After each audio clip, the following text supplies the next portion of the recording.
If you can't repair something, do you really own it? Are companies today parasitic to the consumers they depend upon? Purchase with purpose. Ich sage ihm $1.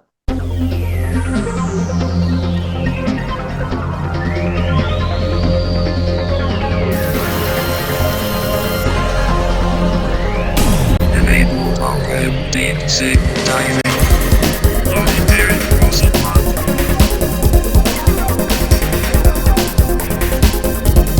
Loading PC roster.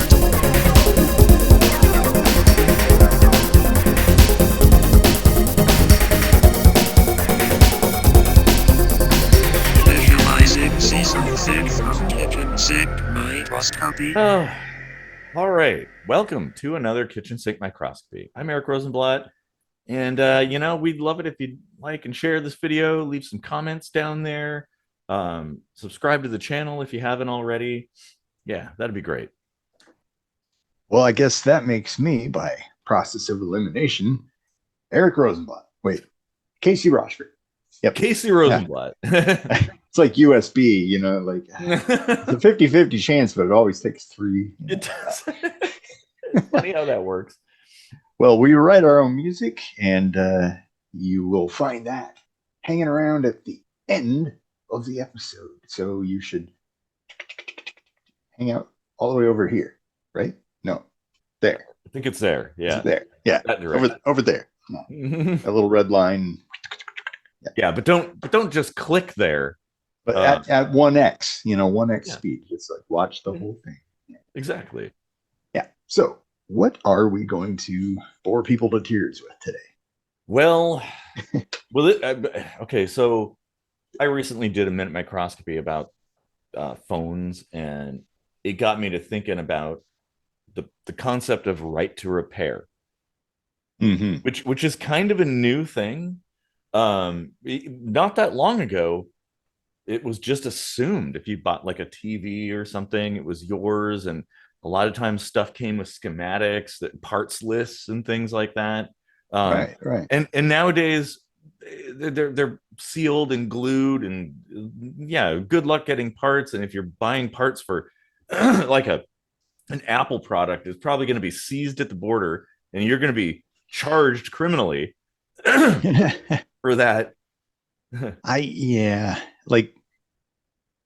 I do understand in one of the rare instances where I will kind of take the side of companies is that if somebody goes and tries to fix their own thing and just fucks it up more and then tries to pull some warranty crap, it gets into these muddy waters. Like how do you prove that they broke it? Blah, blah. Yeah. Okay. No, you are correct in that regard.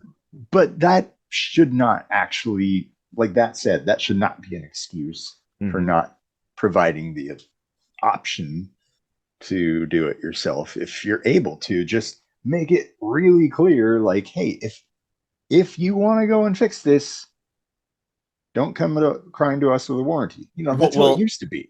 Right? Yeah. A lot of products used to have the sticker over one of the screw holes on the case or something that said, removing this voids warranty. So if you poke your screwdriver through it, well, they're going to be like, well, you opened it up, man. It's on you. It's not. Yeah. We didn't. You went in there and fiddled around and it broke it. So I think that's a pretty fair balance in that regard. Just that nowadays, so many things though are built to not be repaired, and nobody provides parts. And even then, like, well, there's the story about John Deere too. Tractors, right? You want to fix your tractor? It used to be people fix their tractors all the time, just like you fix cars. Well, now the computer within a lot of these tractors detects changes that are unauthorized and bricks the whole thing. Oh, geez. Which, like, come on, what? So there's a thing that wore out, and I replaced it, a bearing or whatever, and you replaced it and didn't take it to a shop. I mean, you're working on a farm. You got to fix it now. You don't have the time to put it on a trailer and go to a John Deere authorized service center and get it fixed and wait a week or longer. Like, no, Well, here's this, what do you call it? Sticky wicket, I guess. Mhm. Is that by not making these be able to be fixed, that makes it really easy and convenient to like build in the planned obsolescence so that it Yeah. not only can you not fix it, it's going to break really soon. Well, and see, speaking from just a environmental standpoint, it's so harmful because we should not be throwing things away. We should be using things as long as we possibly can, fixing stuff, secondhand selling and buying stuff, like keeping it in the system as long as possible. But like most stuff nowadays, it's completely, you just throw it away. Like, oh, yep, you can't fix it. A phone, well, unless you have like my phone, like the Unihertz Titan Pocket, that is designed to be repaired, and the company sells parts and has instructions on repair. But that's such a rare thing. Most people with phones, the screen cracks or battery isn't working very well, they just chuck it and buy another one. And companies encourage that too. Like, why? What happened to stuff? You know, parts that typically wear out a little bit, you just replace it, right? The battery's starting to go. You only throw away the battery, not the entire phone or the entire laptop or whatever. It, it's Well, like fucking cars, for instance. oh man. Like I remember a time when I could go into like a grocery store and buy a headlight for $20. Uh-huh. And like I didn't have to look at what kind of headlight it was, what shape it was. They were all like pretty universal. There was maybe like 4 or 5 different Yeah, shapes or yeah, something. actually, okay, so this is one of here's another rarity where I agree with like a rare time where Eric Rosenblatt sides with a government regulatory thing. Right. The standardization of headlights. Mm-hmm. That actually worked really, really well. And then, of course, I think what was it, like the 90s came around, and well, that all went out the window because every headlight's different, but they have different bulbs that you change out, which is kind of weird because like they're all pretty much the same looking bulb. So why are there 20 different versions? I don't get it. Yeah. That doesn't make any sense. But the rectangular headlight, they had the round one that was super common for a long time, and then there's like a short version. There was a high and a low beam version for, but yeah, I get it. You know, you don't want to be restricted design wise to just to basically build the car around this one thing. It's nice to have options, but when you have options, you have problems when it comes to things. It's like, well, you can't, like you said, you can't just go into any random store and get a headlight because, well, they probably won't have the headlight that you need. Right. And then you Well, won't necessarily know. It's like, okay, back in the day, I could look and I'd be like, yeah, that rectangular headlight that's on every car that I've ever owned. Um, if I buy one that looks like that, it's going to fit in that space. yeah. That's kind of awesome. Yeah. And you would have to like adjust like the angle with, and you just needed a freaking screwdriver. So you just keep a screwdriver in the car. Yep. You adjust the angle of the headlight. You know, you drive up next to a wall and like just kind of look at it and say, okay, I got to tweak it a little bit. And it was super easy. Anyone could do it. Yeah, Absolutely exactly. anybody could do it. And now I remember you and I changed the headlight on my Nissan years ago, and we actually had to tear the entire front end of the car off. Yeah. The entire front end. I know it's and that's ridiculous for a part that commonly wears, for that to be so inaccessible is stupid. It and you know that maybe that's on the companies that build things. Maybe it's on the consumers for not being DIY enough. That is a thing.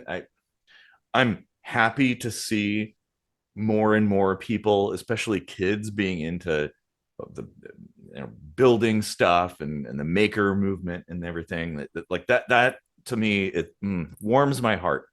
And I think maybe there's a future where eventually companies start to build things more and more. If my phone manufacturer's philosophy gains traction, maybe the next iPhone might have screws on the back of it where you can open it up. Right.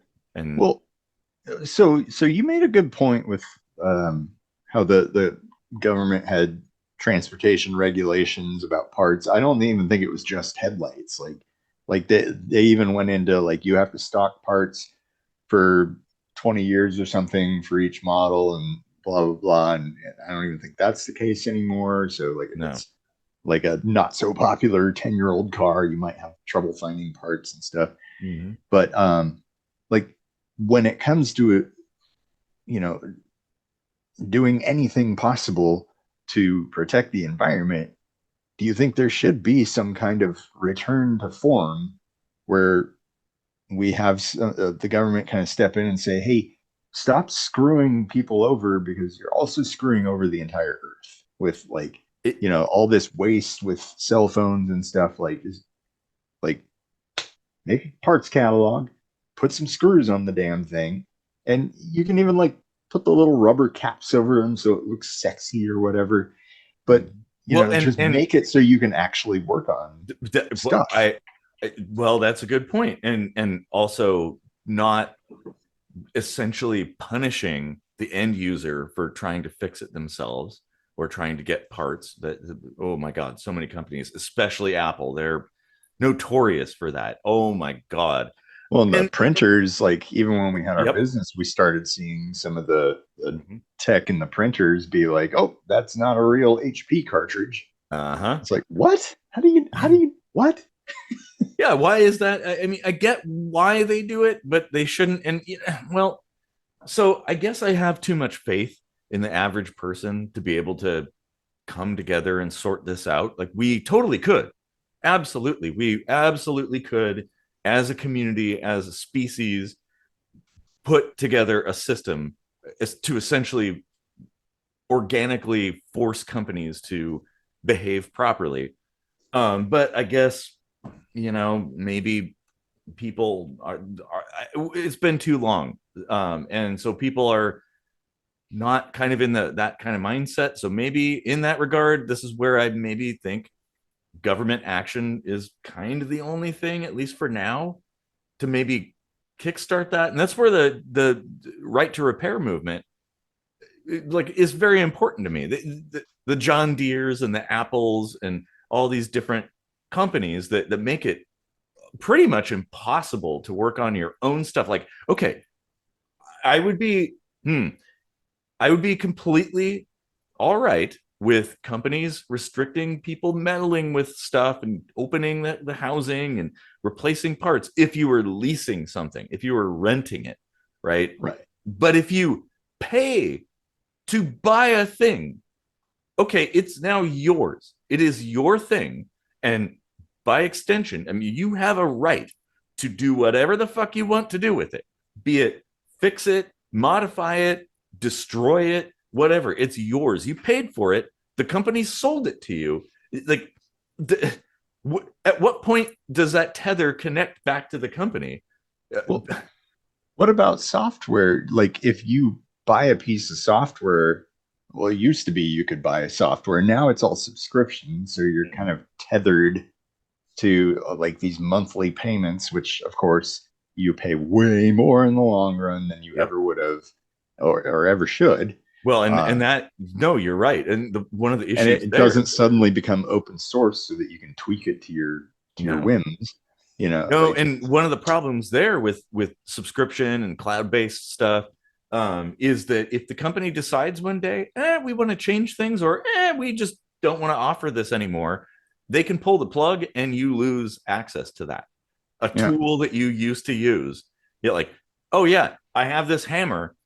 up on my pegboard in the garage, and yep, that's my hammer that I use. And then one day you come in there, the hammer's gone because the hammer manufacturer decided, we just don't like that hammer anymore. Well, if you want a hammer, I guess you're going to buy this other one that we think is better. We're not selling the one that you love. We're now selling this other one. And that is an issue.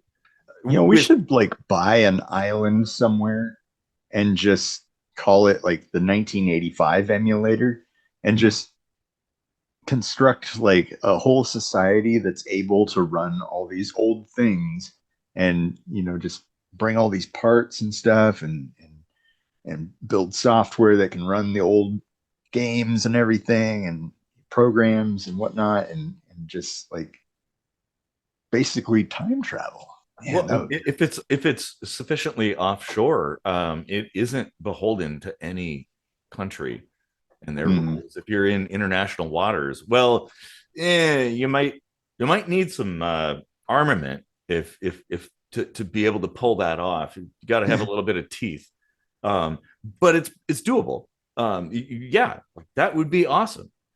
But the problem is there's not enough people pushing for this. There's so many people are just complacent and just like, well, I guess my iPhone, I'm going to buy the next iPhone now. Like, why? The old one is perfectly fine. Totally works. Like, in fact, other than going from analog to digital with cell phones, like, yeah, an old phone from the early 2000s could technically still work today as a phone. Maybe it doesn't have all the bells and whistles, but yeah, it's still functional. But I do miss analog. Like the call quality was crystal clear, better than landline. Yeah, I remember wanting to use my buddy's cell phone all the time because he had an analog cell phone and I could just hear better with it. And now those are all gone and it's all like I mean, analog was more forgiving of signal issues. So it's like, oh yeah, if there's a little static, whatever. But same thing with television. Analog TV, yeah, you mess with the rabbit ears and yeah, it's a little staticky, but you could still watch the show. Now with digital, it's like if there's a little teeny tiny bit of interference, then all of a sudden it's like, yeah. And then like everybody looks like 8-bit Mario. Yeah. Like, I mean, there's pros and cons to it. But well, let's go back to the right to repair concept that like you bought something and I just there used to be I have a bunch of old things, electronics from ancient times, when the dinosaurs roamed Earth, that they included schematics, like the instruction sheet. Well, for one, was not just a QR code referencing a website that may or may not exist. It was like an actual instruction sheet, and there were schematics showing how everything connected together electronically. There were parts lists, and it's like, okay, well, yeah, I guess if the company goes belly up, then you're not getting those parts, maybe. But then we have the technology now. There's a lot of people selling parts for old stuff that they've collected. But even just simply having that exploded diagram with numbered arrows pointing to things, telling you what that part is called, is super useful. Just knowing what the name of the part is can like, even if the company isn't selling it, somebody probably is somewhere. Right. And aftermarket stuff too. You know what a good idea for a business would be? To utilize current technology to kind of bring back the ability to repair is to have AI kind of search for like what part number a thing might be and just go to all these thrift stores and buy all this junk and tear it all apart and just make a huge manifest of what you have and say, AI, what what is this? Like have it find the schematic or whatever. I don't know. Maybe it's not that sophisticated yet, but Not like quite, but that would be a super cool, like I could see a lot of people being like, "Oh my God, you're a lifesaver!" Like this is the only place in the world that has this part available. Mhm. Well, Yeah, and we really, us humans, we need to demand of companies that they make things repairable. There are so many reasons why that's a good idea. I mean, just I this is something I think most people can agree on: saving money and not throwing things away. The environment, like everybody can agree with that. With one or both of those things, like yeah, having something with screws and stuff that's designed to come apart that you can take a part out of and put another part in, that stuff that isn't, because I mean, you want to repair a phone today, well, you're going to need all kinds of specialized tools and heat guns and stuff to liquefy the glue and special prying tools and stuff. And why why is it that way? Why? I mean, yeah, I get it. Cost of manufacture, it's a lot cheaper to glue things rather than screw things. Wait a minute. But that maybe we've gone too far in manufacturing in that regard. That things should not be thought of as disposable or one-time use things where you buy this thing, you use it and it stops working and you just chuck it and buy another one. It used to be you would buy something, let's say a washing machine, right? You'd buy a washing machine and you would pass it down to your kids. It multiple generations would use that washing machine, and you would get parts and repair it and take it apart, and it was designed to do that. Whereas new stuff, it's not designed for that. It's basically designed to be thrown away. And a phone yeah. in a landfill isn't that big of a deal, but a washing machine is, a car is.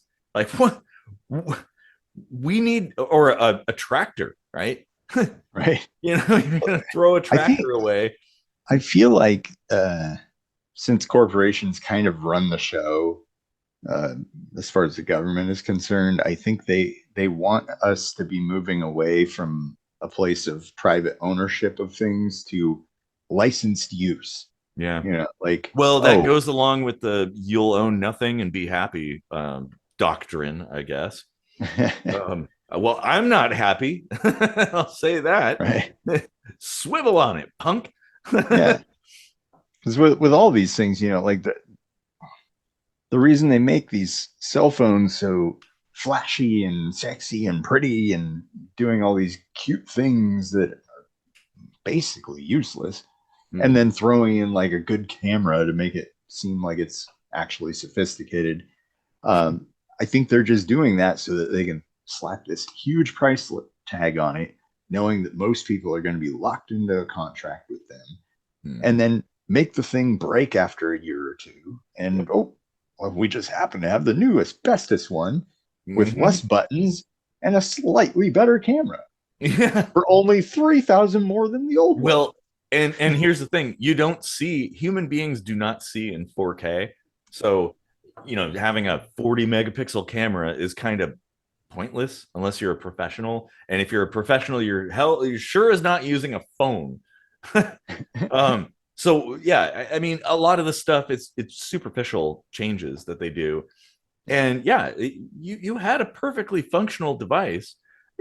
Maybe like the iPhone 4 could still be a usable device today, if they didn't build it to be essentially obsolete. And if your phone breaks, you go into the store and you're like, hey, the phone's not working and stuff, and they just immediately push for buying another phone. Not, oh well, we'll fix this thing for you. No, we'll sell you the next hot item. Like, okay, but what happens to the old one? We got to think about that. We have to be this is something, it's like Captain Planet, man. The power is yours. We all have to be aware and and careful of what we do, our impact on the environment, and the decisions we make.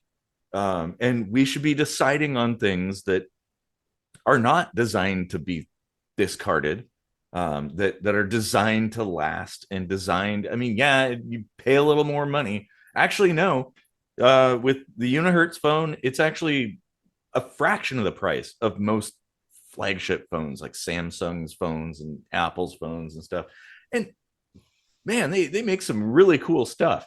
But it's all designed to be worked on, and that's a direction we should be pushing for. And there's a certain satisfaction in ownership, and when you fix something, you have a car and there's a problem with your car, and you go to the parts store and you get a part, and you spend hours and wrenching on things, and you take it all apart and you replace the piece that's broken, and then you put it all back together and turn the key and it starts, and you're like, holy shit, wow, I did that. It's so satisfying. And it connects us with our devices, the things that we have. It's a tool. It's something that your own life is now a part of that thing. Right, Floyd? Yeah. and I'm glad that this is gaining a bit of momentum, the maker movement and stuff like that, people building replacement parts and sharing ideas and things, and buying things that are repairable, sharing videos and stuff. That's good. Like, we need much more of that, a lot more. And by extension, we as consumers should be demanding from companies who make the stuff that we buy that it is capable of being worked on and repaired, or maybe built to a slightly higher standard. The thing is, you don't have to go much more expensive for something to be significantly more reliable or better. Just a couple of bucks in build quality makes a huge difference. Right. And yes, I know there are cheap things. We could buy cheap things all day long, but it's important that we consider the future, and we should be buying things that maybe are built a little bit better, spend a little bit more money. It doesn't have to be a lot. This is the thing. There's a kind of a sweet spot for cost versus quality, where like there's a point of diminishing returns as you spend more and more money. You buy a $10 shirt, it's probably going to fall apart, but you buy a $20 shirt, okay, you might be able to wear that for a decade or more. You buy a $30 shirt, that might actually be one that will last even longer. You buy a $50 shirt, that's probably an heirloom kind of shirt. But if you spend $1,000 on a shirt, okay, well, that's actually, it isn't going to last for a millennium or something like that. If you spend $2,000 on a shirt, it's not going to last more. It's not built better. A shirt is a shirt. There's only a certain amount. Yeah, at one point you're paying for the brand name. Yep. Whatever. Yeah. And I feel like that is so stupid. Like that's one thing about humanity that just kind of bugs me. It's like, why is this even a thing? Why are status symbols driving prices up? Why are they actually like kind of driving the entire economy, really, when you think about it? Like, look at the recent Stanley tumbler craze that happened. Like, what? Why? There are people, okay, those things are built to last a lifetime, and there are people who have whole entire cabinets full of them. Like, how many tumblers do you need? Like, stainless steel, maybe what, 2? That should be sufficient. But yet, yeah, people are buying them not to use but to collect. It's the Beanie Baby thing all over again. Oh man. Yeah. And like, I get collecting, like, I understand like the appeal of that, but that's also a little bit like environmentally irresponsible too when you think about like all the material and labor that went into that, and it just sits on a shelf Mhm. collecting dust. That's a good point. And that's something that we I mean, I am a little bit of a collector. I have a wall of dolls over there, Monster High dolls. I looking at it, it's probably now out of box, I'd say like $6,000 worth of dolls at Oh this wow. point.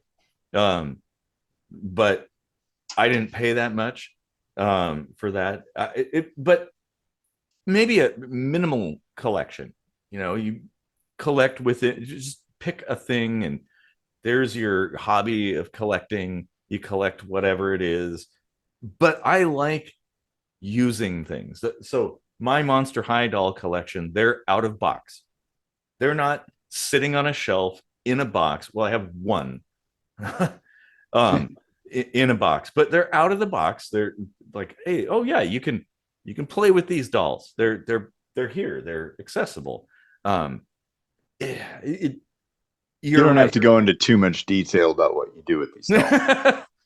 I but you're right though that just acquisition for the sake of acquisition is insanely wasteful, and Mhm. it definitely is environmentally harmful, and it's irresponsible, honestly, to do that. And yeah, I mean, like, think also about the motivation behind your collecting. Like, if it's something that actually gives you joy, Mhm. that's good. But if, you're collecting it as like an investment, it's probably not going to pay out like No, I what you think agree it that, will. well, there was recently kind of a trend, a minimalism trend. Like you said, if it doesn't bring you joy, what's the point? And Yeah. that's fair. I just buying something in the hope that eventually it'll be worth more money. It, well, that's harmful in a lot of different ways. One, what if it isn't, and now you have a whole room full of boxes of basically garbage? And Yeah. also, people buy stuff, and when there's a limited supply, like, oh, so okay, there was a Monster High Elvira doll that was like a special edition one that was supposed to be released, and there was a countdown timer, right? Like, oh yeah, this is, and oh, I was, believe me, I was on this. Like, I was watching the timer, and I ended up falling asleep before it ended. But I woke up shortly after, and they were sold out. And and I saw videos of little kids who were watching the same timer and like, oh my god, I'm gonna get the doll, and this is so special. And then They poof. have no clue who Elvira is. Well, yeah, but the thing is, they wanted that, and a bunch of people bought those. They just scooped them up for investment reasons, and all the kids that were waiting for their special doll didn't get one, um, myself included. I do now have one, but it didn't come from the official site. But that's the thing. It's so it's harmful to the people who really care about Yeah. these things. This is a bit of a divergence from repairing things, but I think it all ties together. Mm-hmm. Not just collecting things, but also uh, a thing near and dear to my heart is seeing concerts, right? Mm-hmm. And tickets Oh are my god. astronomically expensive Oh my. because of people just waiting and waiting until it goes on sale, buying up a bunch of them, and then waiting until it sells out, and then scalping them for like What hundreds of dollars. wasn't like the like a recent Taylor Swift concert? It was like $10,000 for one ticket or something. Like, that's ridiculous. Yeah. Right. Why do that? Yeah, I know there's money to be made, profit to be had, but at what cost? The cost of Right. the joy of another person, the cost I of mean, your own soul. It is a problem like that. Streaming kind of killed physical media, which was kind of the way that musicians would get paid for their craft. And Mhm. now there's really nothing in it for them. Um, I mean, we just recently had a guest on. He is a member of Stabbing Westward who had like gold records in the '90s. They were on like countless movie soundtracks. They were pretty popular, Mhm. and all of them have to have day jobs now. Yeah. But they tour when they can. It's like they found a good balance, but like there's a lot of bands out there trying so hard to hang on to that like ability to make a living off of what they love, Mhm. and they, instead of like having a day job on the side, they just jack the price of the ticket up to make up for lost album sales. And it's like, Mhm. well, you're going to price yourself out of existence at one point. Well, yeah, especially Stabbing Westward has enough popularity to be able to essentially weather that storm. Mm-hmm. But smaller artists that have maybe a couple thousand fans or something, yeah, they can't make ends meet. Although, okay, there is a trend that's been going on for a while. And in fact, so it's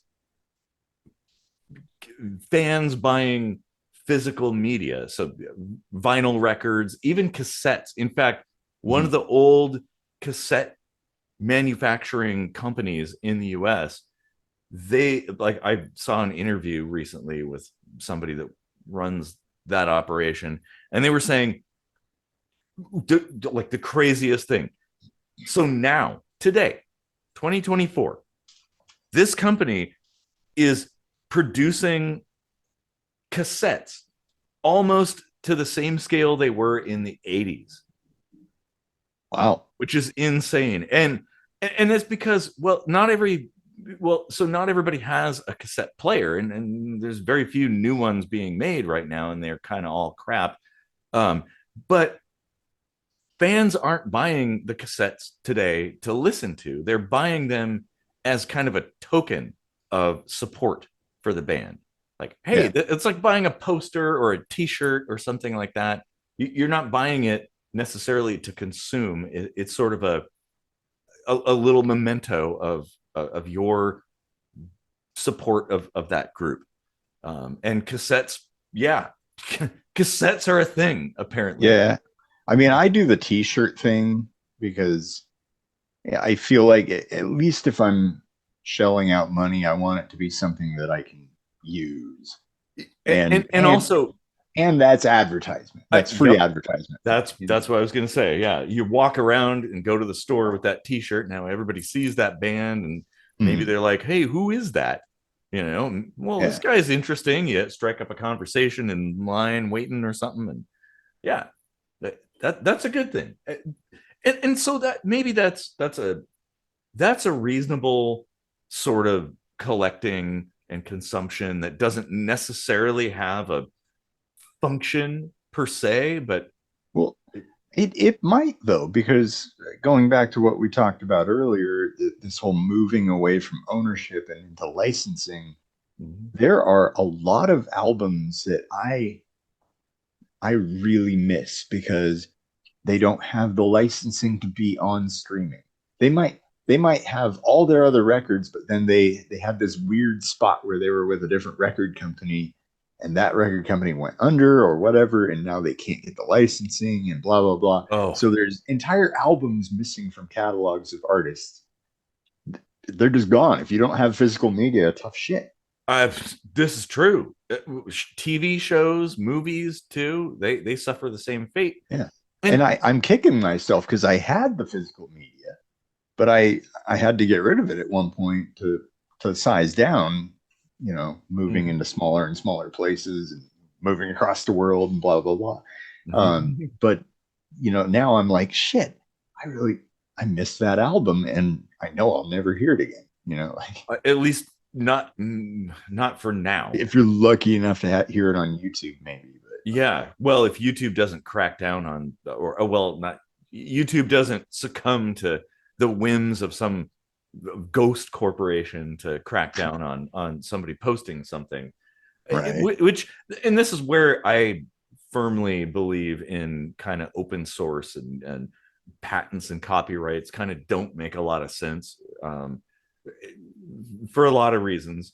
Yeah, because like, well, if we think about it from an environmental standpoint, imagine if there was a digital version of something, you could see that thing.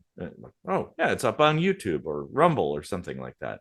And you don't have to drive across the whole state to find a VHS copy of this thing, if you even can, or purchase something from another country on eBay and have it shipped.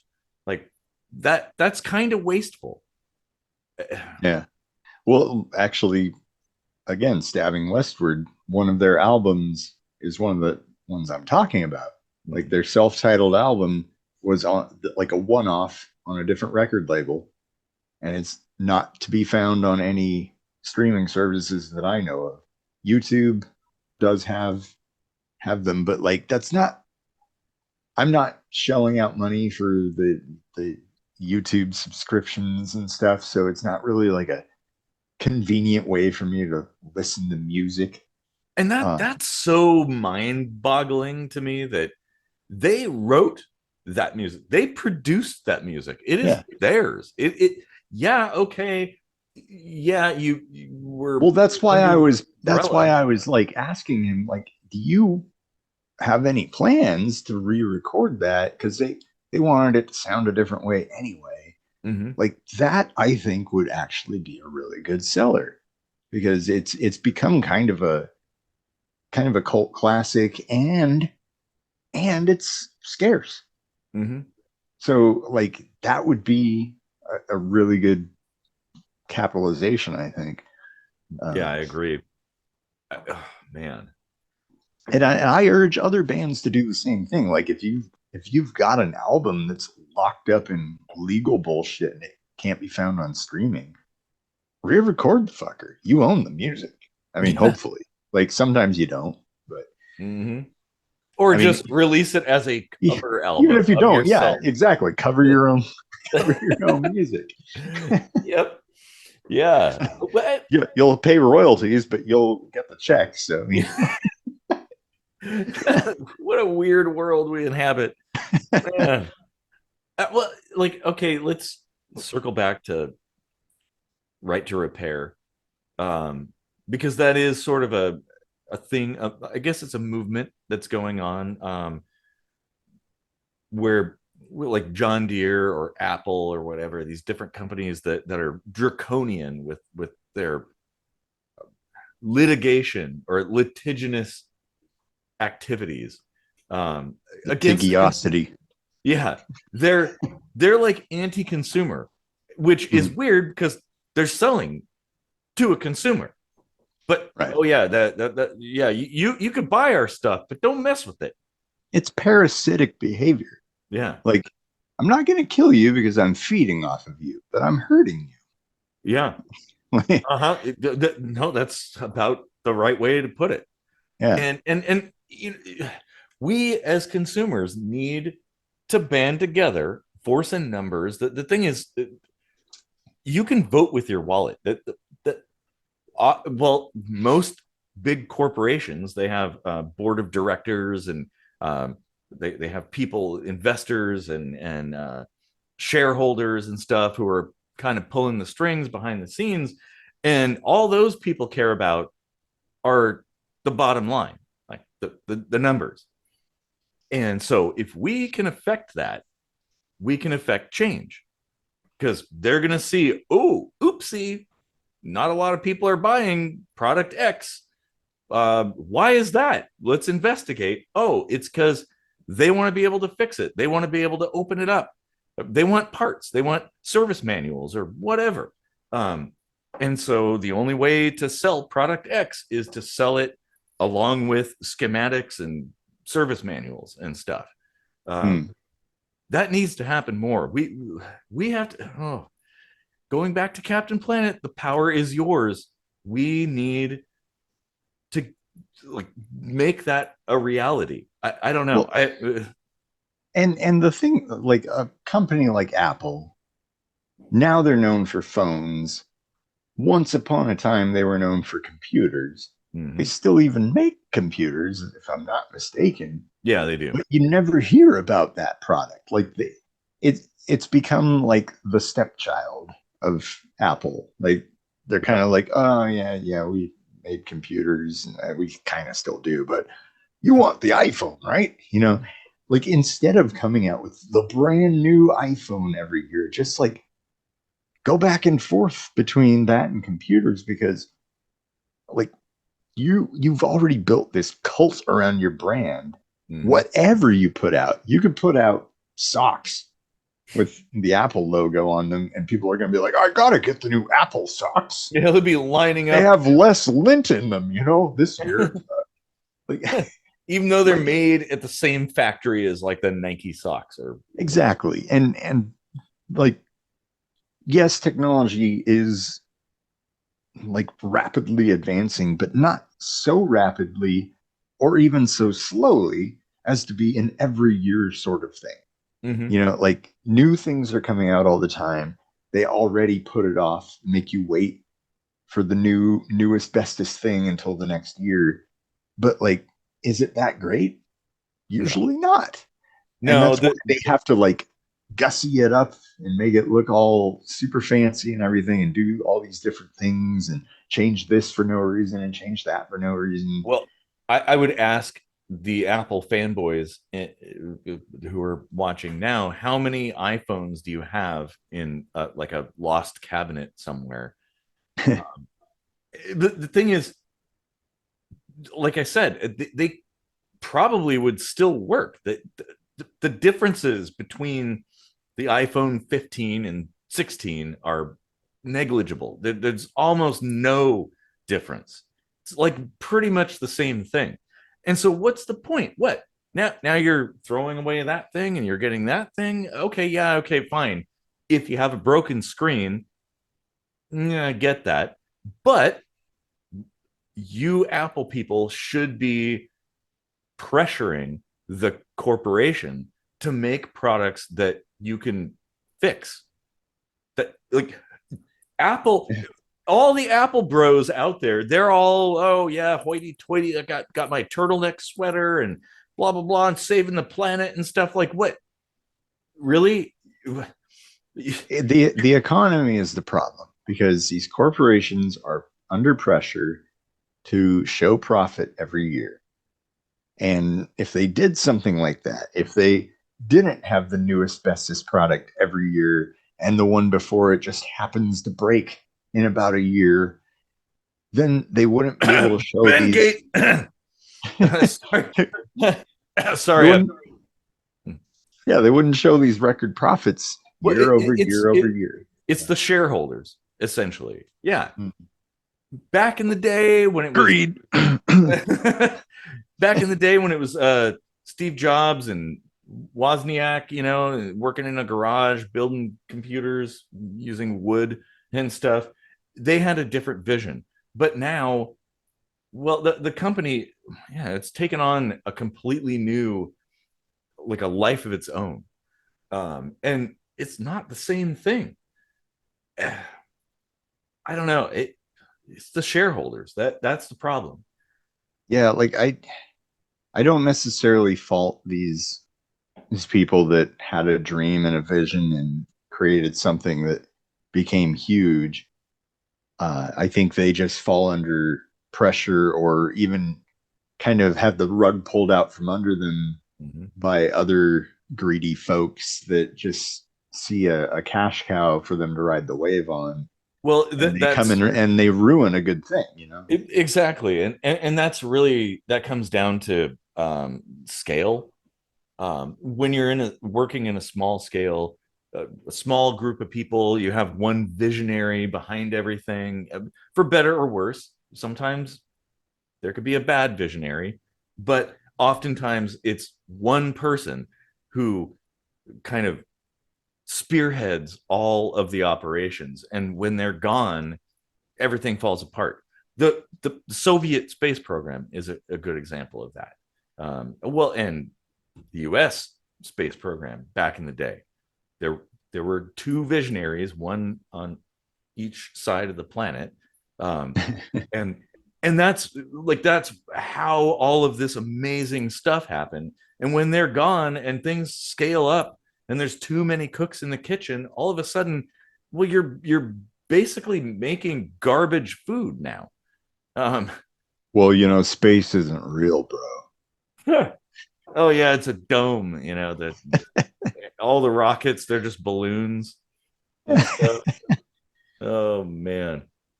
Yeah, I mean, like guys like Bill Gates and Steve Jobs, like I think they really actually had well, I mean, especially Bill Gates, because he's actually kind of doing even now like a lot to, you know, help out the little guy like over in Africa with the drinking water stuff that he's developing and all this, and like sinking money into biological research and things like that. Mm. But then whoever kind of takes over the company just ruins it. Like any time the person who started the dream passes the torch, it always gets worse. Like I can't think of an example to prove that wrong. Ford is a good example too. Henry Ford. He was kind of an asshole. Let's not have any uh, confusion there. But when it came to operating a business, he was a genius. Like he paid people really well. He had a system that could churn out like basically a thing that used to be only the wealthy could have. Now the everyday person could have like a superior product even for a fraction of the price because of his system that he built. But then, yeah, Ford today, look at look at how it is. Yeah. Even when it was passed on to Ford's son, things started slipping. Yeah, like and that's why I really, kind of respect when somebody that builds something amazing like that, rather than pass it on, they just say, you know what, it's run its course. I want to retire. I don't want to have it ruined. I want the legacy to go on, and they just kind of close shop. And yeah, like that is the right thing to do, because there's going to be somebody else with a dream and a vision that's going to step up to fill that void, and they're going to make it their own thing and have that passion all along the way that gives them the drive and the motivation to make it more and more and more. Whereas if they come and buy whatever you've already done, they're probably going to ruin it. Well, actually, so what I totally agree with that like if you're getting old and tired and okay, well, I don't really want to run this company anymore or make this product, I would say don't shut it down, open source it.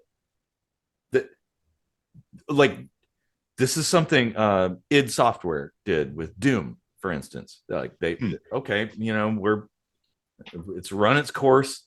We've made our money. We made a great product. Everybody loves it. Well, we'll just release the source code. And the community just sucked it up. And now we have all kinds of, well, there's people who have run Doom on a smart light bulb of all things. Like that, it's become almost like a meme. Will it run Doom? Because it's an open source thing now. You have the source code. Everybody has access to it. Everybody can mess around with it and do their own branches. And that's the right thing to do. Just let it go. Release your patents, release your copyrights. Just let the community have at it. And that's the right thing to do, in my opinion. Don't shut it down. Don't close the doors for everybody. Open them. Open all the doors. That's my philosophy. Yeah, I mean it's still going to be a whole other beast, It though. will Like, be, yeah. and But at least I think it has a better chance of doing good at that point when you have more minds from disparate places. Everybody on planet Earth is able to play around with this thing and basically do their own version of a thing. hmm, I think that's good. well, that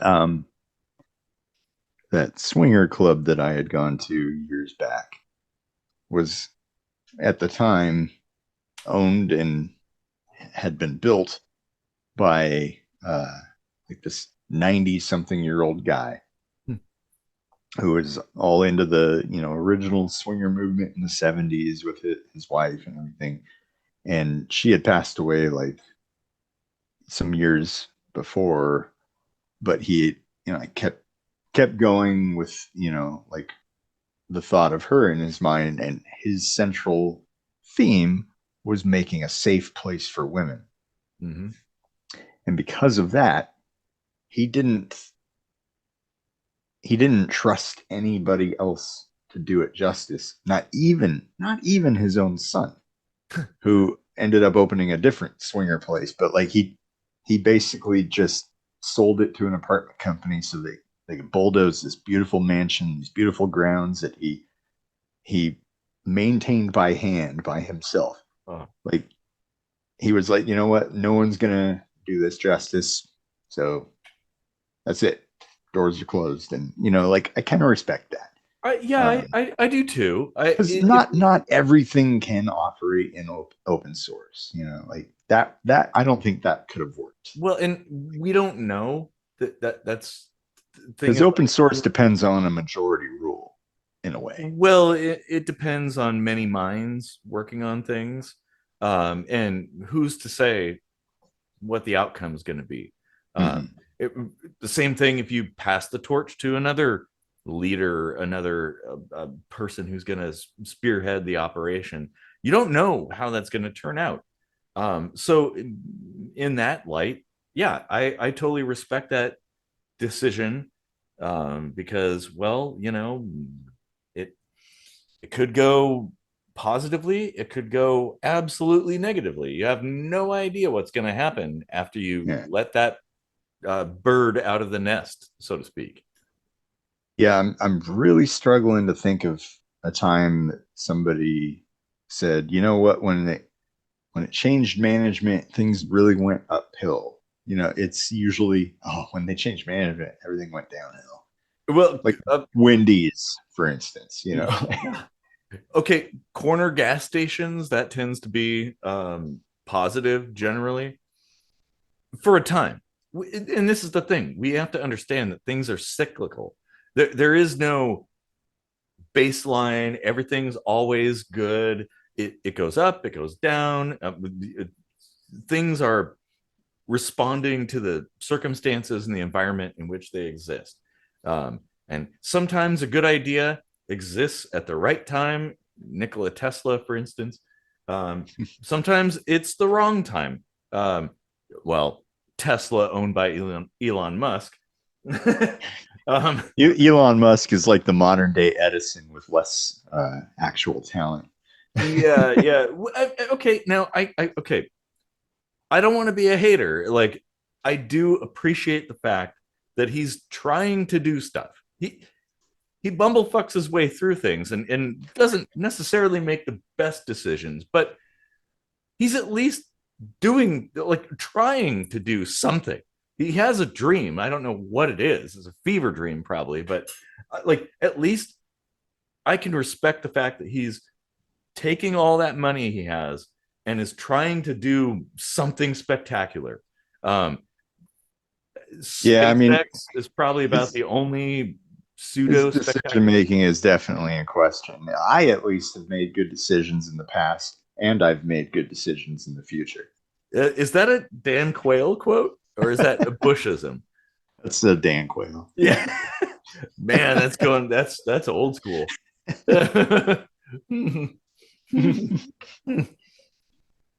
But that's the thing. It's like there is no right or wrong way to do things, but I think it's important that people be allowed to experiment. That as a consumer, we should be able to take our stuff apart and fiddle with it and share information. That should be encouraged. Companies ought to have forums where their products are being taken apart and people are like, hey, well, this weird thing happened and how do I fix that? And it's not like a company representative, but just a community member who's like, oh yeah, well, I fixed that doing this thing and whatnot. And they share information, and that's how things improve. Yeah, I mean, And these things kind of crop up naturally. Like Reddit has a lot of sort yes, of threads about this sort of thing, right? well, the thing is, this is almost kind of going into the Toyota system. Um, the companies need to pay attention to this stuff and not close the doors to discussion and investigation and experimentation. They need to embrace that. Like Yeah. we should be buying products from companies who feel it in their souls, so to speak. That this DIY kind of thing. Um, we need more of that because I think we're being held back because of regulations and all these rules and laws and bullshittery going on. We could, if we didn't have all that for like the last 100 years, we'd be living in Star Trek land now. We'd have Right. Yeah. Well, teleporters, we'd have warp drive, we'd have replicators. they pick the low hanging fruit. Like there's two ways to keep customers. You either continually make a better product and listen to their feedback. Well, that's kind of hard work. Or you could just put a chain around their neck and say, hey, I know you really depend on this. So here's a subscription and you can't fix anything. Yep. So here's the only dick you're gonna get. Take it, bitch. that is like, and that's the shareholder effect essentially. That mhm. I yeah, just like wigs me out because the problem with shareholders is they're detached from the system. Their entire motivation is profit, right? You put money in, you're expecting a return. That's it. You have no concern about the vision of the people who started the company. Doesn't matter. It's all about making a fast buck. And so your control and directive over that company is focused on that. It doesn't have anything to do with, oh, do you sell a good product? Are customers happy? Are we responsible environmentally? No, they don't care at all about that. It's just a number on a ledger. And that has to change. Yeah. Damn, that's good. There's not really like you just don't own anything anymore. So, it's really like we lease everything. Mm-hmm. And that isn't a free market.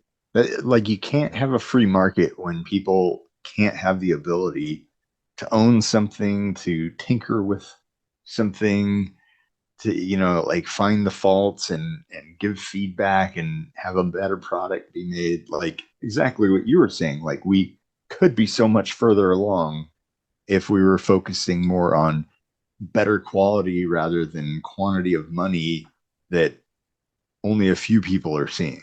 Yes. Well, and people who aren't really even connected like directly with a company. The thing is, there is still a shit ton of money to be made in making good quality, long lasting products. There's a lot of money to be made in that. And I'm seeing a little bit more of that starting to happen. That there's customers are kind of leaning away from Wish and more towards like bespoke manufacturers and local manufacturers and stuff. The farmers markets are thriving. In fact, the one down the street, they just added another block to the farmers market because they needed some more space. You know, a great idea just popped into my head. One thing that like the good guys, the good companies need to be doing is moving away from all this dependency on convenience, because we've artificially created this reliance on the internet, on cell phones, on all this like now stuff. Mm-hmm. And we got by just fine without it. Yeah. And there's no reason we can't get by just fine without it now. So like if you're a grocery store, make somebody come in and ask for a paper application rather than all this internet mumbo jumbo. You know, like if you provide jobs, make it so that somebody hits the pavement like the old days, comes in with a resume and hands it to you and shakes your hand and chit chats a little bit and builds rapport, you know, like human stuff. That's really important because that's part of the human interface. Well, yeah, like part of our experience. The point I'm driving at is like take away the dependency on, like, it used to be having a cell phone was a luxury. Now it's a necessity, and it's really fucking expensive. It's akin to, I guess, to go to tools, as I tend to do. You have a drill, and you could use a drill to unscrew a screw, or you could use just a regular screwdriver to unscrew that screw. And which do you choose? Well, it's super fast to use the drill, but you don't get that experience of twisting your wrist and your bones moving around and stuff, and that kind of visceral experience. Building a little arthritis. Yeah. Or muscle, I suppose, depending on your age, old man. But it's really important. It's kind of in the 70s, there was this kind of back to the earth movement that happened for a brief time, and I'm kind of sad that it's still kind of going on today, but not quite to the same level as it was then. But everything was so, I guess, clarified and sterile and glass and metal and stuff, and people were like, hey, we gotta like get back in touch with our roots, like what makes us actually human.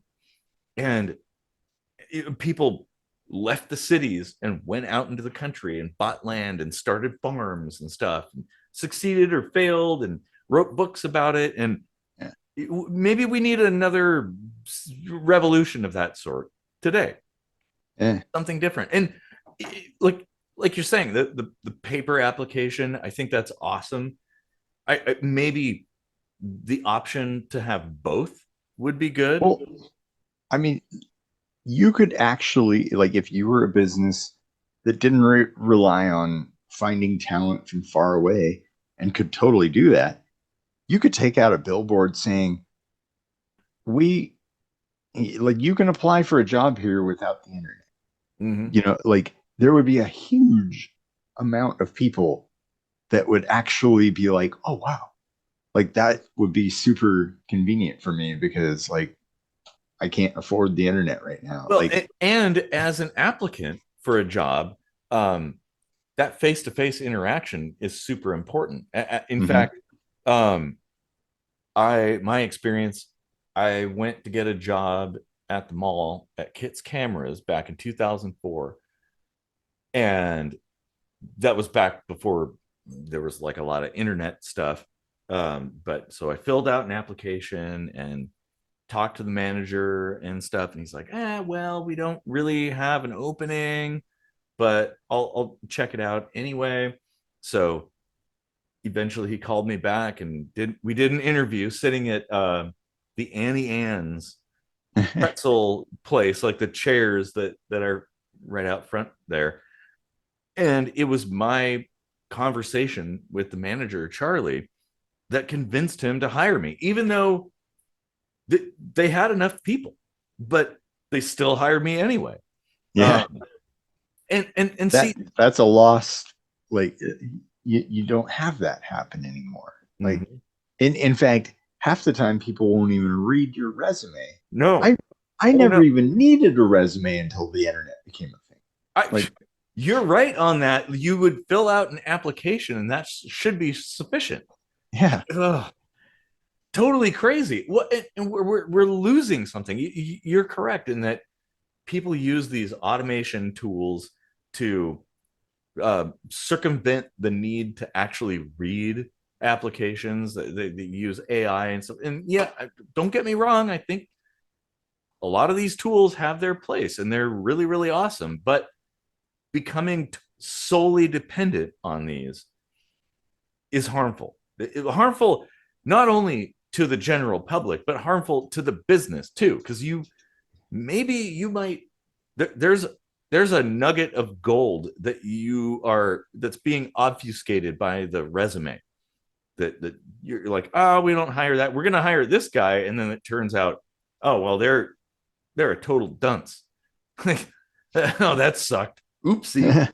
Now we got to deal with that. Whereas if you sat down and had a conversation with somebody, you'd be like, oh yeah, well, this person is a felon, but they're badass and and awesome, and it maybe they're the right fit, and you're going to make way more money now. Um, and that ties into the right to repair kind of thing. That you know, well, like You should Unihertz, have the right to repair the state of the economy, like, yeah, from the ground up. And like, who else is going to do it? Because yeah, the way it exists now serves the people that are kind of running the show. They have no incentive to change things back to no, the way that served the majority of the people.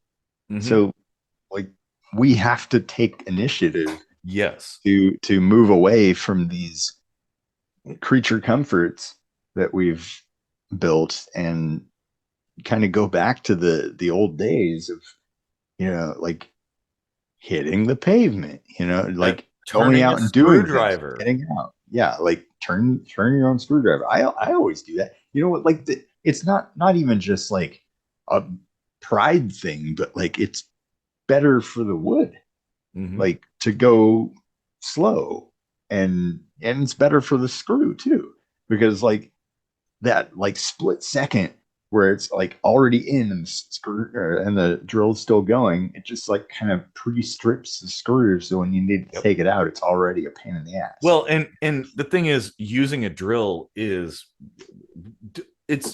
does the same thing regardless of the circumstance. Whereas if you're hand turning something, you can feel the interface between the thing that you're turning and how it's going and stuff. And that's where this whole DIY kind of thing really speaks to me. It's like it connects us with the things that we have. Like, yeah, that thing that's sitting over there, I took that apart one day and replaced a board or a piece or a piece of wire or something or whatever. I cleaned it out by hand with a toothbrush. It connects us with our stuff, and we need more and more and more of that. And it, well, so okay, yes, you can make a fast buck like Apple building stuff that's glued together, or Samsung. I don't want to just shit on Apple all day long, but Samsung too, glued, everything's glued together, totally not designed to be taken apart. And yeah, you sell the newest, latest model of flashy phone that's basically the same as the last model with a slightly better camera or slightly modified OS or something. Yeah, but then what? Yeah. But if you're like Unihertz, okay, you sell something, it's a product that's designed to be taken apart. You don't make quite as much money on the sale, but when somebody cracks their screen or their battery is starting to fail, well, you can sell a battery, you can sell a screen, people can replace it. You have instructions on how to do it. So they can actually do that. And they're going to keep coming back to you. They're going to be buying replacement parts as long as that phone is technically functional, potentially. Like, I mean, I held on to my BlackBerry phone for until just like a couple of years ago. Yeah, I mean, in the interim, we kind of saw the same phenomenon. When we owned a business, there were, of course, printer parts that you could buy from China for very, very cheap. And of course, they were poor quality. And there was definitely like some pushback from the manufacturers and even some of the customers were very like opposed to the idea of a non-brand name replacement part. And you know, like they were kind of right about that, I think. Because yeah, like as we've said in a previous episode, like quality costs. And it doesn't necessarily have to cost you like your entire life, you know, like it doesn't have to get as super expensive as it's becoming. Like I feel like we're falling into this cookie cutter where everybody has to cough up money for this and that, and like, you know, a cell phone and internet, and like it's almost as if that's more important than shelter these days, you know. Yeah, which of course we know in the rule of threes, the internet is not a component of that. But it is valuable. Like, it's certainly kind of necessary to interact with people, I suppose, but it's only necessary because we've decided it's necessary. It isn't inherently necessary. We just kind of like landed on this convenience, like, oh yeah, it's super easy. Oh, scan this QR code and apply to this job. We don't hand out paper applications. I wonder what would happen if you just went in to a job, right? And there was a secretary or whatever, and you're like, yeah, hi, I'd like to apply for work. Could I maybe speak to somebody like a hiring manager? Oh, well, we have a website. Oh, I don't have the internet. I just don't have it. Can't afford it. It's against my religion. Whatever. You know, like, oh man, if you said that though, they'd have to comply. Yeah. Like, what if you just kind of forced the issue, made them call whoever and come down and talk to you? Yeah, they'd probably be a little annoyed at first. Like, what? Why do I got to take time out of my day? But like, you'd get face-to-face time with them. You'd get the chance to establish a relationship. Yeah. And that goes way farther, way farther than any AI read resume or cover letter will ever do. It absolutely. And just like repairing your own stuff, it connects you with things, whatever it might be. Like, yeah, actual face-to-face conversation. We don't do that. People, I remember back in the day, we'd all go to Sherry's and hang out, and people be just sitting there drinking coffee, smoking cigarettes, and having conversations at the big table. Well, nowadays, I hang out with my friends. If there's a big group, everybody's like texting each other. They're not having a conversation verbally. They're having a virtual conversation. You're in the same room. The other person is sitting like 10 feet away from you. Have a conversation, for God's sake. Come on. We need more and more of that. And that's really important. The more this technology becomes an everyday thing, that we need to maintain, I guess, our roots, I suppose. That might be the ticket, actually, creating an actual established legitimate religion where internet is not allowed. Ah, and then they have to comply. They have to say, well, okay, I guess we'll have to come up with a paper application that you can fill out. what like that's I like that idea.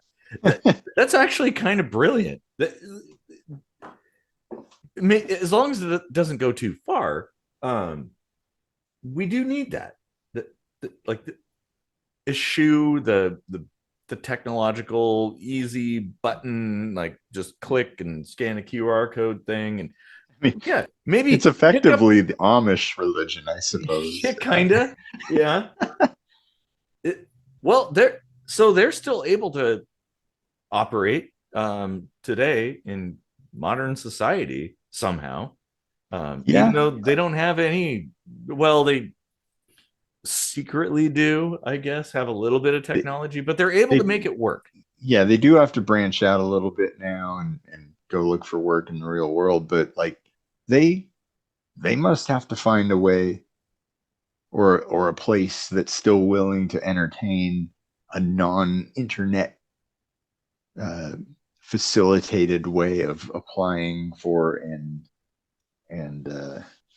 being accepted to a job. You Well, and know, they're not going to throw away stuff simply because there's no service manual available. They're going to try to fix it. And maybe the Amish is a bit of an extreme example, but it's a pretty damn good example of maybe a direction we ought to be going in. That we should totally interview an Amish person. yeah, That would be a good oh hell episode. yeah. Like I have a lot of respect for these people, honestly. Um, not from a religious standpoint, but just from a practical standpoint. Like, man, you guys, this is 2024, and you're still riding around on horses. That's like simultaneously insane and awesome. But if we interview an Amish person, the whole video has to be like a flip animation, like Or okay, well, we could no make the entire. technology, just let- draw us all like on oh like man, hundreds and hundreds of sheets of paper. And we don't have enough of a budget for that. But best I can do is sepia tone for everything. Oh man. But like so I think there's a balance that so I love technology. I love AI. I think it's awesome. It is the future. I love the internet. Um, all kinds of technology, all the conveniences we have, running water, um, microwaves and stuff like that. It's really cool. flashlights, flashlights. Okay, I won't say which one of those I have. Um, but we have to balance this and recognize that we're going to lose ourselves if we just go whole hog into this technological angle. Like we are still humans at the end of the day. We're still humans. We have human needs and wants, and there's millions of years of evolution behind us that we have to account for, but we're not space children. um, and so like we still need from time to time to lay down on the grass and stargaze. Sometimes we need to dig in the dirt and put our hands in the soil and plant seeds and stuff, and put our hands like grab old tools, hammers and screwdrivers and stuff, and fix things with blood, sweat, and tears. Um, there's a certain kind of reward that comes from that, and that connects us with all the stuff that we have. And we we should be demanding things that allow for that, and not like, oh well, I guess the screen's cracked, I'll just throw it away into the dustbin. I don't know where it's gonna go. I'll just buy another one. Or the next new flashy thing comes out, and Well, yeah, I have a perfectly good phone or a computer. I'm just gonna throw that away into e-cycle. I don't know where that's gonna go. Look into that, by the way. And then buy this new thing. And even though the old thing and the new thing are virtually the same, why? Why not use the old thing? What? It just troubles me because for the longest time there would be things that people would have, tools and machines and things that would be maintained and fixed and be operational for a century or more. And now we're lucky to get a year out of something before people discard it for the next newest, brightest, flashiest thing. Yeah. And that really bugs me. I I still have it built into me to think about everything I'm throwing away. Like, could this be repurposed for something else? So so couches in Germany are kind of a strange thing. They're super deep. Like like even me with like being 75% leg, I I could not sit with my feet on the ground and my back against the couch. Like they're just a strange, I don't know, like weird dimension. Hmm.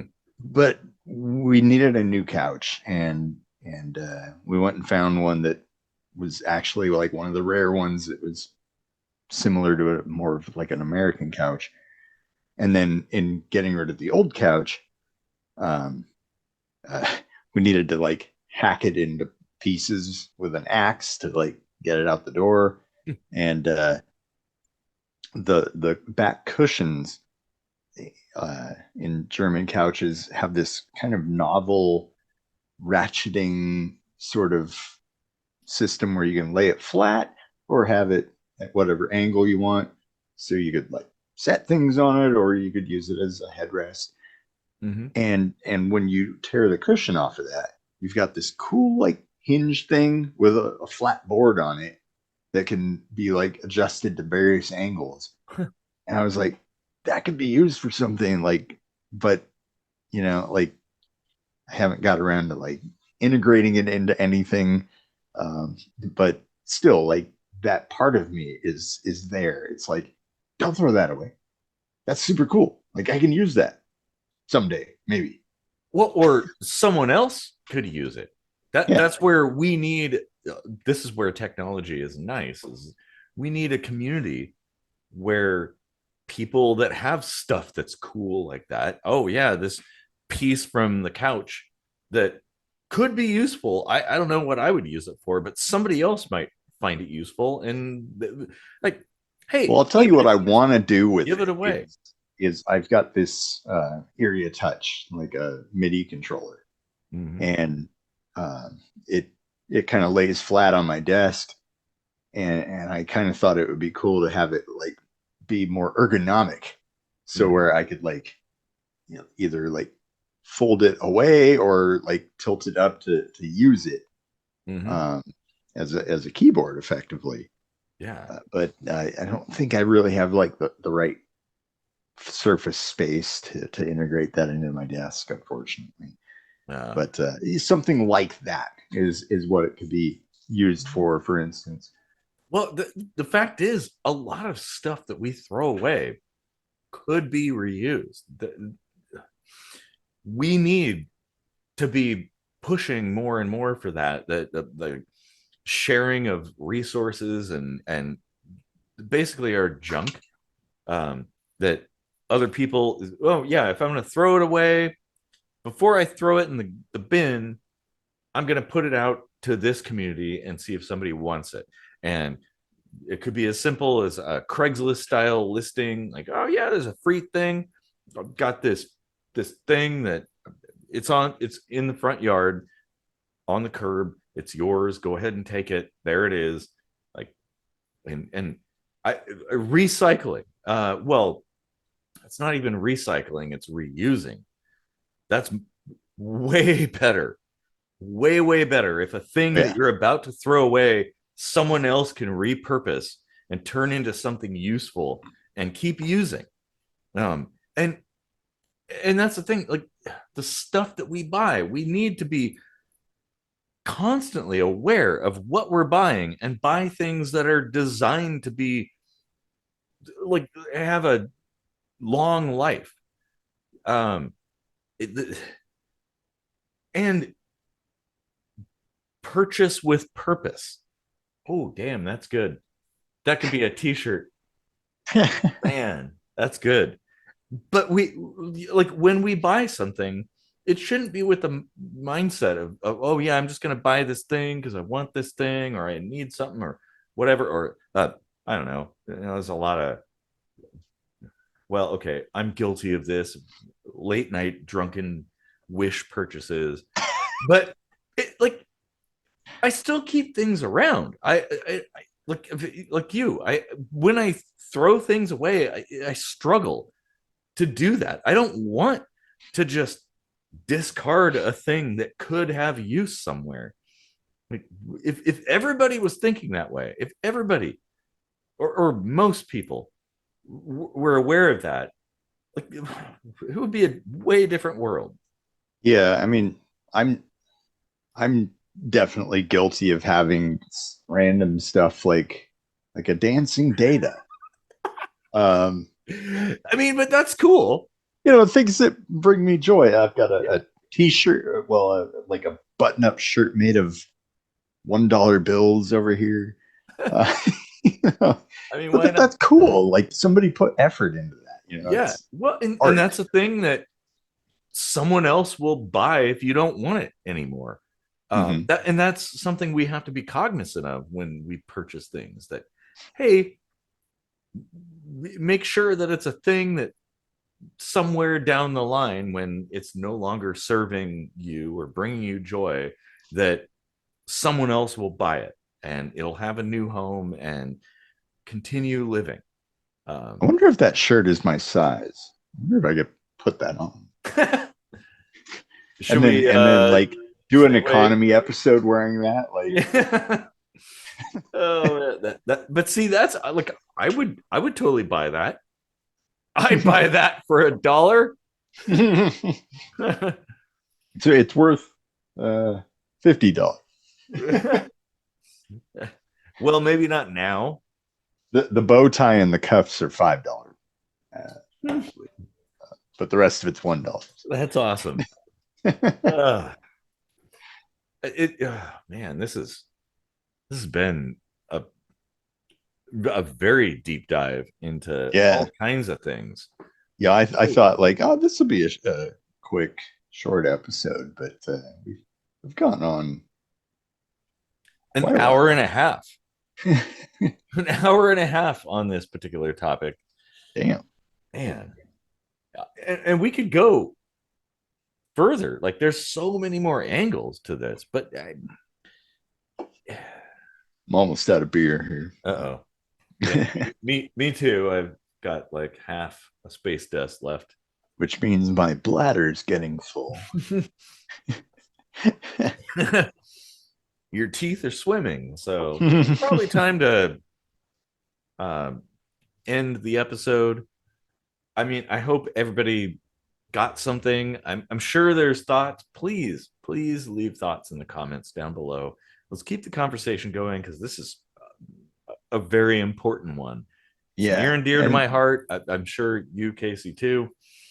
Yeah, if you can do something without the internet, if you can fix something and you're reasonably sure you can do it without needing to fall back on the warranty, just do it. Like And the more we do this stuff, the more we hang on to our independence.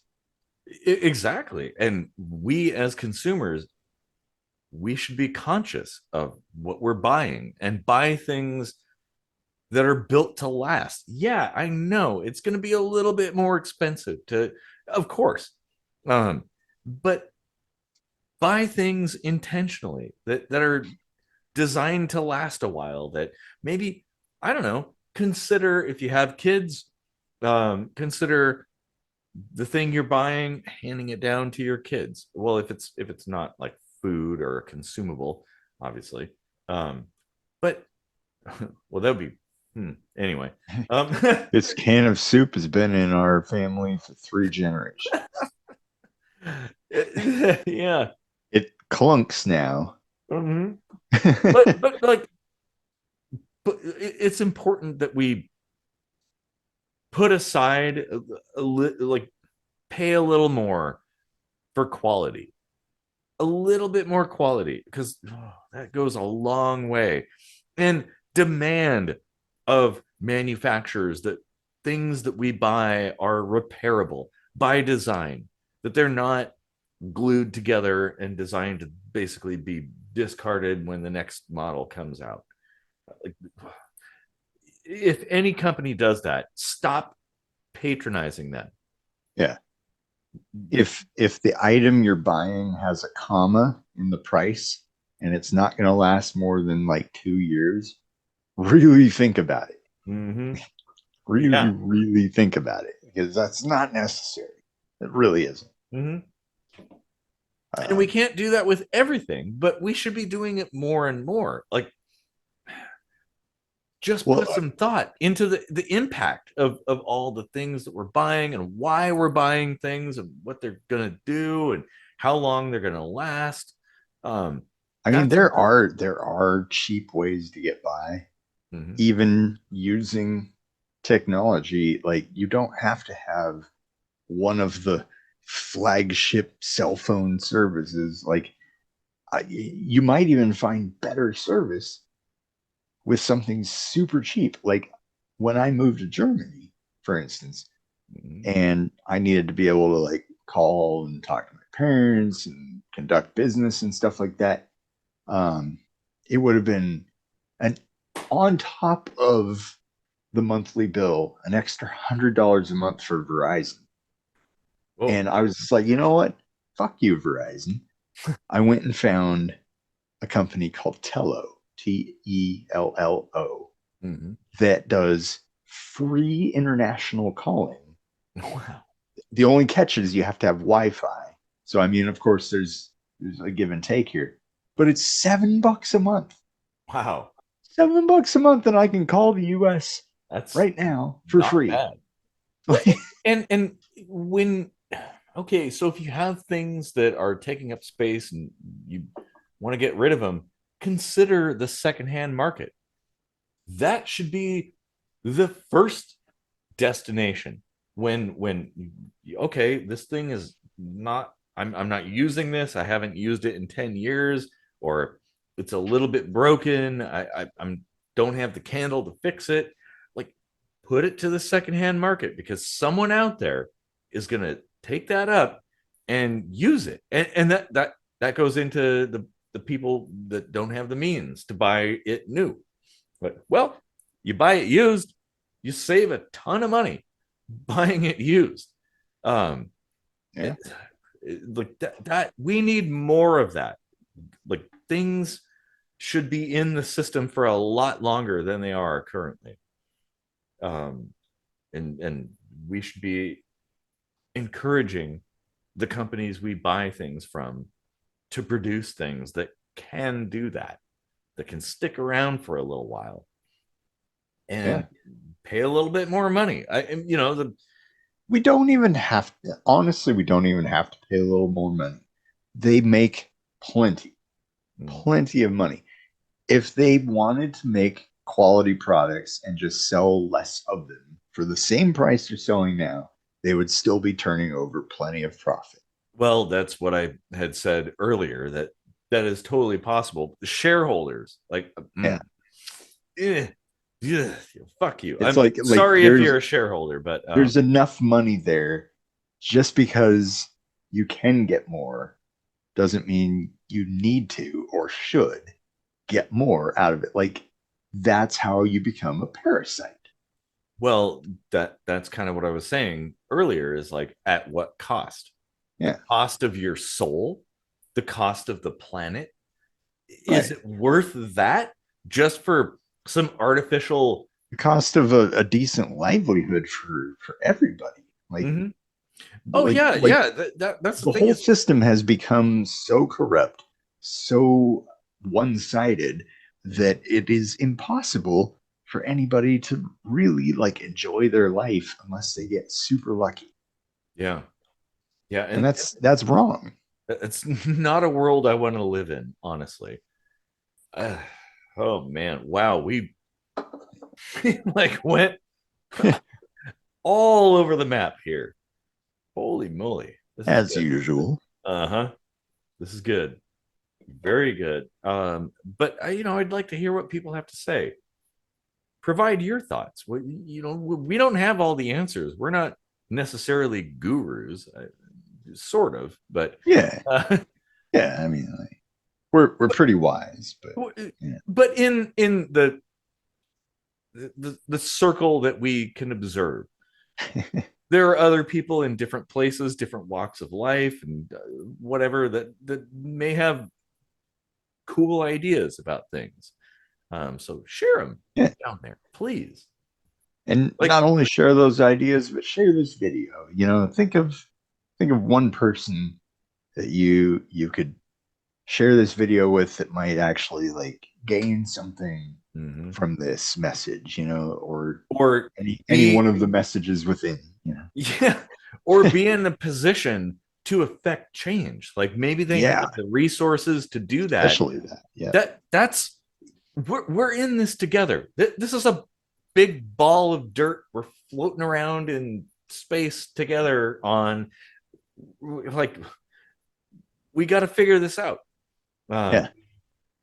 Like in this free market capitalism, with whatever state it might exist in now, there's always a market for doing something cheaper and better Mhm. because all the others are doing it for more expensive and worse. Yeah. Why do it exactly the same way when there's tons and tons of market for the opposite of that?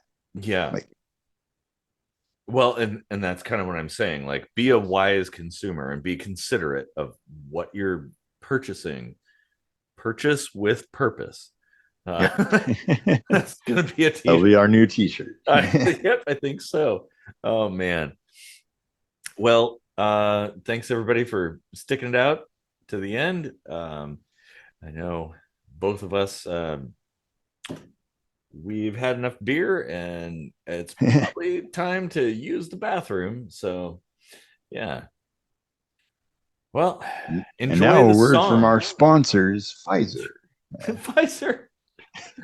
Uh, word from our sponsor, Eric Rochefort and Casey Rosenblatt. All right, well, enjoy the song, and thanks for watching the whole thing if you're still here.